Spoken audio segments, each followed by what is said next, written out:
The kitchen is the most important selling feature of your listing, so if it's boring and it's dated, you're kind of in big trouble. But don't worry, because in today's video, I have 3 techniques to make your boring kitchen pop.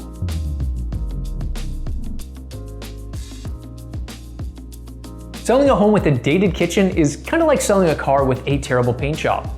Sure, the rest of the car may be in great condition, but the paint color is all you and everyone else is going to see, and this can be a real deal breaker.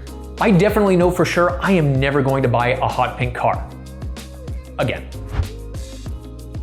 Buyers want a kitchen that they can be proud of and show off to their friends and family.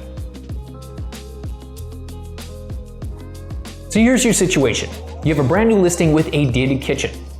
The previous owners have lived there for 30 years and they have not updated anything in the house once, and that includes their couch. The 1990s golden oak everywhere look just isn't going to work in this day and age, and as we have already mentioned, the kitchen is the most important room in the house, so this is going to be an issue. The biggest issues that you're going to face with a dated kitchen is that they are boring, they're ugly to look at, and buyers just can't imagine their ideal lifestyle. If the kitchen doesn't look good, it's going to affect the perception of the rest of the house. This can lead to lower offers or no offers at all, so the kitchen has to look great. No buyer wants an old ugly kitchen, they want their dream home, except for someone that is maybe looking to flip a home, but in that case they are looking for a deal and you don't want that. But it's not all doom and gloom, because today I have 3 tips for you to turn your boring kitchen into a chef's dream. And we are going to do this by prepping it, staging it, and telling the right story so buyers can see their amazing future. The kitchen really fits into a lifestyle narrative, so if we can frame it right, we can really paint a picture for the buyers of their dream future, which will help mask some of the imperfections. The first problem with a dated kitchen is it's ugly, and not in an ugly dog kind of way where you fall in love with it, but more like an ugly like me kind of a way where you're better with the lights turned off. No one wants to live in a home that's 30 years in the past, and most likely the colors are going to be browns and yellows, which don't have very much vibrance, and they aren't going to stand out in photos. This isn't going to get anyone excited except for maybe someone that wants to lowball you in hopes of getting a great price. This kind of space can actually be kind of depressing, and who wants to promote a depressing space? The solution to overcoming an ugly kitchen is to prep it the right way. This means it should be clean, it should be bright, and it should be spacious. This means you need to make sure all the surfaces are clean, such as the windows, the walls, and the counters. You should also remove any clutter, such as vacuums and garbage cans. There can be no clutter on the countertops, so remove everything except for a bowl of fruit, a plant, or a high-end appliance like a mixer. A mixer is a nice touch because it gets the buyer in the right mind frame where they are thinking about family, baking, and fun. Or for me, it gets me thinking about eating the baked goods without contributing anything at all. Older homes tend to be a little bit darker, and in photos they can look a little bit dirtier, so make sure that it is sparkling. Next, you need to make sure that the kitchen is bright. This means checking all the light bulbs to make sure they work and they are the right color temperature.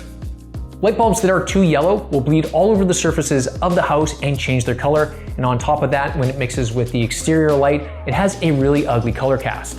If you have really dark wall colors or dark cabinets, they are going to absorb all of the light, so the room is going to seem really dark, so it is essential that you have all the light bulbs working properly. Last, you want to make sure that your kitchen looks spacious.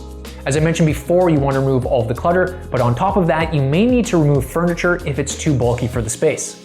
So for example, if the kitchen has a small dining area attached, you may want to remove the dining table and make it a little more spacious. A small kitchen is a big no-no for most people, so make it seem as big as possible. The second problem with a dated kitchen is that it's boring. 90s kitchens have the same color tones, they have old appliances, and they have old cabinets, which just doesn't do anything for the imagination, and buyers need to be inspired by the space. The solution to make the kitchen look better is to stage it. And this doesn't mean a big stage bringing in a bunch of furniture, because the kitchen doesn't need it. If you can make the countertops look more appealing and fit a lifestyle, buyers can imagine themselves living there. Once again, this means adding some small plants, a bowl of fruit, or an appliance to make the buyer feel like they're at home. With a pop of color and the right elements, you can get buyers thinking about creating delicious meals for their families and hosting dinner parties for their friends. The third problem with a dated kitchen is that it just doesn't feel like home. Now, when I compare this to a show home, I always feel like the kitchen is the centerpiece that draws everyone in, where I could make delicious meals for my loved ones and even my brother. Dated kitchens, on the other hand, they just don't give off that vibe. They often come off as uninviting and unapproachable. To get past the disappointment, we need to tell the story of the kitchen and frame it the right way. We need to frame the story of a beautiful future. And this could be just a quick video explaining that all the kitchen needs is a coat of paint and some new cabinets.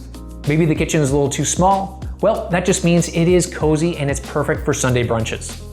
So if you think about food trucks for a second, they are cramped spaces that are hot as hell with chaos going on all around them at all times. But when you see them on TV, they are framed as a chef's dream job for people that want to break free from the constraints of the restaurant world. This is framing a story at its best. So to wrap up, if you want your kitchen to look its best, you need to make sure that it's prepped, staged, and that you frame the right story to highlight its best features and show its full potential. If you do this right, buyers will fall in love with your listing and you should see plenty of offers. Thank you very much for watching the video today, and if you want the very best real estate marketing tips and advice first, make sure to subscribe to the channel so you can stay ahead of your competition. And remember, as always, stand out, sell more, and rebel against bad marketing. I'll see you in the next one.